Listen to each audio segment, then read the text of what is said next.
Hello guys, मेरा नाम है आदित्य और ट्रेडिंग इन द जोन का ये पार्ट 5 है जिसमें मैं आपको इसकी प्रैक्टिस कराने वाला हूँ। पिछली 4 वीडियोस में मैंने आपको बहुत सारी चीज़ें सिखाई हैं। अगर आप लोगों ने उनको नहीं देखा है देन आपको उसका लिंक, उस प्लेलिस्ट का लिंक आपको इस वीडियो के डिस्क्रिप्शन में मिल जाएगा। ठीक है, देन हम करते हैं वीडियो को स्टार्ट। इसमें हम सिर्फ चार्ट पर प्रैक्टिस करेंगे और देखेंगे कि कैसे ट्रेडिंग इन द जोन काम करता है और कैसे उसने काम किया और आपको कितना रिस्क रिवॉर्ड रेशियो मिलता है इस trading in the zone concept को यूज़ करके आपके ट्रेडिंग में। ठीक है, सो इसको हम क्रिप्टो पर यूज़ करेंगे।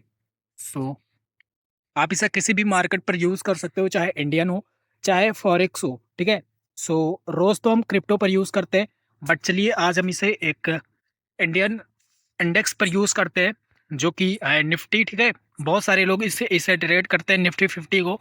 इसमें ऑप्शन ट्रेडिंग करते हैं, कुछ फ्यूचर करते हैं, बट ऑप्शन ट्रेडिंग से अगर आप बिगिनर हो तो आपको उससे दूर रहना है, क्योंकि इसमें थीटा डिके होता है और काफ़ी सारी चीज़ें जो आप अभी नहीं जानते हो, तो इसमें आपका लॉस होगा। ठीक है, आप फ्यूचर कंसिडर कर सकते हो, फ्यूचर थोड़ा अच्छा होता है बट उसमें भी लेवरेज होता है, देन वहाँ पर भी लॉस के चांसेस ज़्यादा होते हैं, बट फ्यूचर काफ़ी अच्छा होता है ऑप्शन से। ठीक है, आप अगर किसी से कंसल्ट भी करोगे जो पुराने ट्रेडर्स हैं, वो भी आपको कहेंगे कि ऑप्शन से दूर रहो बाई करने से, क्योंकि जो बायर्स के फेवर में मार्केट होती है वो सिर्फ 33% होती है। ठीक है, तो ऑप्शन से आपको हमेशा दूर रहना चाहिए। अगर आप बिगनर हो तो आपको डेफिनेटली ऑप्शन से दूर रहना है।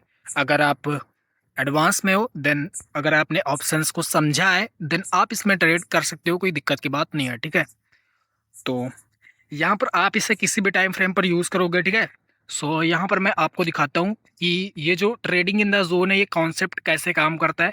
यहाँ पर आपको दिख रहा होगा कि मार्केट जो है ऊपर गई, ठीक है, देन यहाँ से नीचे गिरती है। इस स्विंग पर आपको एंट्री नहीं करनी है।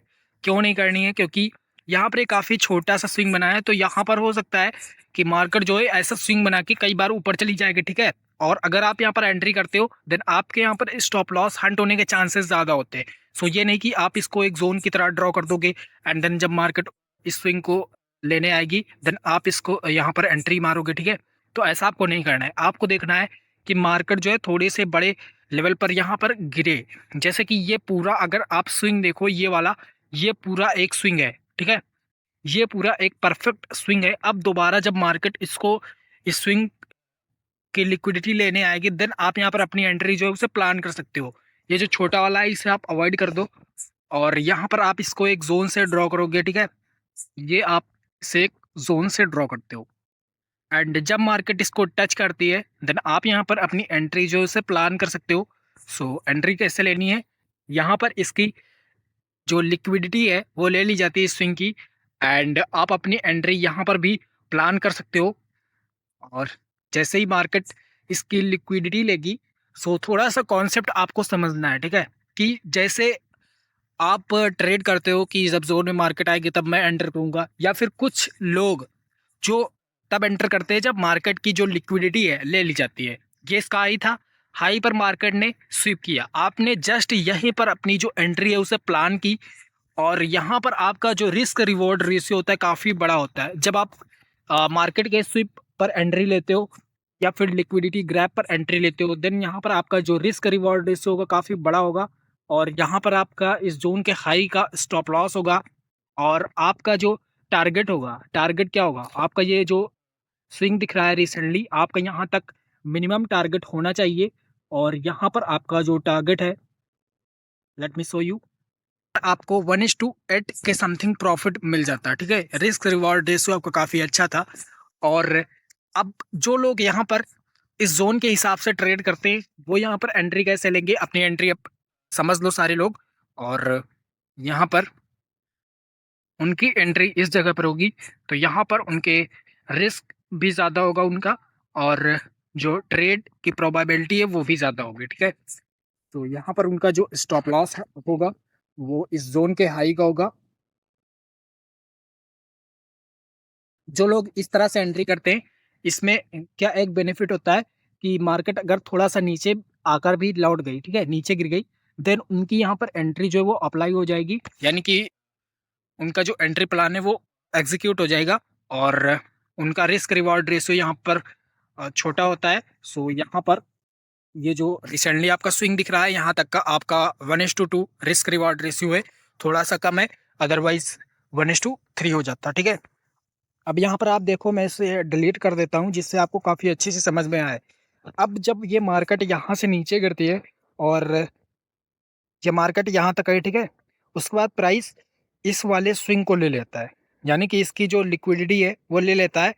एंड जो लोग यहाँ पर ट्रेड करते हैं, आप कह सकते हो कि लिक्विडिटी ग्रैब के होने पर ट्रेड करते हैं, या फिर जब स्विंग स्विप हो जाता है देन वो एंट्री करते हैं।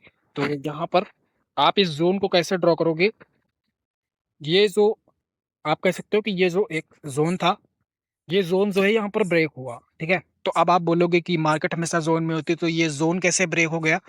तो चीज़ों को समझो, ठीक है।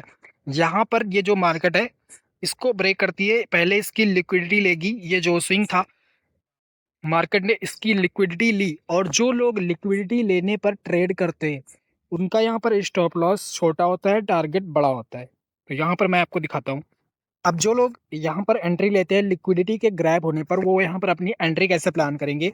यहाँ पर जब मार्केट इस जोन को टच करती है, ठीक है, यहाँ से नीचे गिरती है, तो हो सकता है कि वो ऐसे यहाँ पर अपनी एंट्री प्लान करें, यहाँ पर इस लिक्विडिटी के ग्रैब होने पर एंट्री बनाए, ठीक है। और अगर मान लो कि उन्होंने सेम ऐसा ही ये जो जोन है इससे ड्रॉ किया है, देन उनका जो स्टॉप लॉस होगा वो इस जोन के हाई का, ठीक है। और अपना जो ट्रेड है वो टारगेट इस स्विंग तक लेते हैं, देन उनका यहाँ पर रिस्क रिवॉर्ड रेशियो आप देखोगे तो कितना ज़्यादा है, 1:13 का। तो यहाँ पर उनका जो स्टॉप लॉस है वो हंट हो जाता है।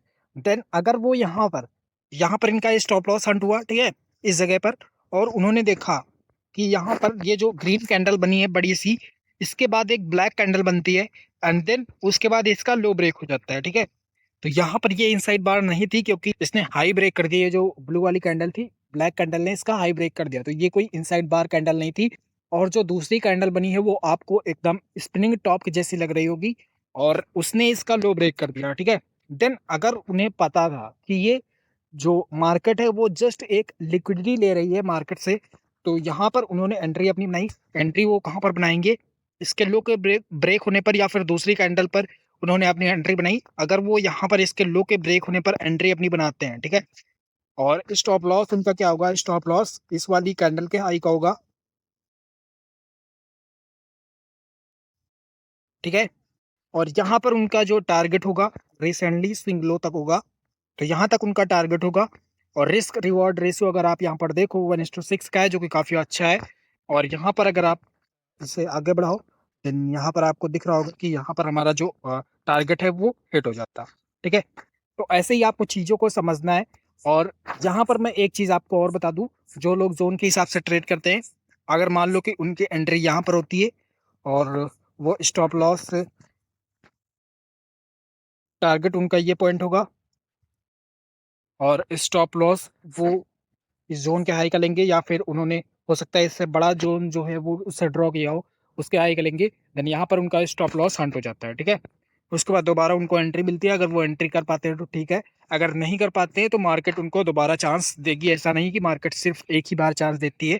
यहाँ पर आपको दिख रहा होगा जो जोन से ट्रेड करते हैं उनका यहाँ पर प्रॉफिट हुआ, और जो लोग लिक्विडिटी के ग्रैब होने पर ट्रेड करते हैं उनकी ये अपॉर्चुनिटी उनको नहीं मिली, और वैसे भी उन्होंने यहाँ पर पहले ही एंट्री अपनी बना ली थी। सो इसे हम यहाँ से डिलीट कर देते हैं।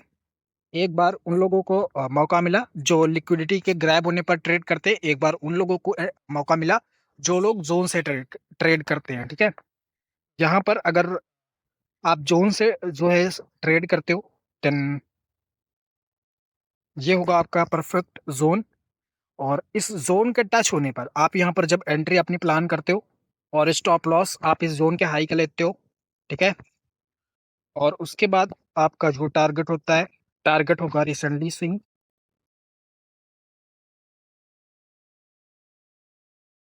ये आपका टारगेट होगा। और यहाँ पर आपको लगभग 1:5 के रिस्क रिवॉर्ड रेशो से प्रॉफिट हुआ, ठीक है।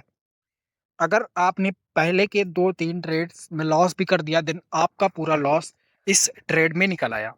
सो ऐसे ही मार्केट वर्क करती है। और आपको इस वीडियो में क्या सीखने को मिला आप नीचे कमेंट बॉक्स में कमेंट भी कर सकते हो। एंड मैं मिलता हूँ आपको अगली वीडियो में, जिससे कि ये वीडियो ज़्यादा लंबी ना हो, कई सारे लोग बोर होने लगते हैं जो बिगिनर्स हैं।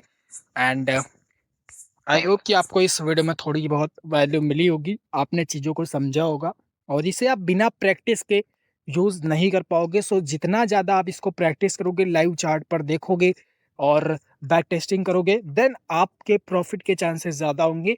अदरवाइज़ आप ये सिर्फ वीडियो देखकर इसे नहीं एग्जीक्यूट कर सकते, या फिर आप सोचो कि मैंने वाकया सीख लिया है, तो आपने अभी तक कुछ भी नहीं सीखा है। मार्केट में कई सारे पॉइंट्स हैं जो आपको अभी क्लियर करने हैं और वो सब सिर्फ आपकी प्रैक्टिस पर डिपेंड करते हैं। कितनी बार कौन ज़्यादा प्रैक्टिस करता है और वही सक्सेसफुल होगा जो ज़्यादा प्रैक्टिस करेगा, ठीक है? तो आप इस चैनल को सब्सक्राइब कर सकते हो जिससे कि आपको ऐसी इन्फॉर्मेटिव वीडियोज़ मिले, और कमेंट बॉक्स में अपना फीडबैक ज़रूर शेयर करना। मैं मिलता हूँ आपको अगली वीडियो में।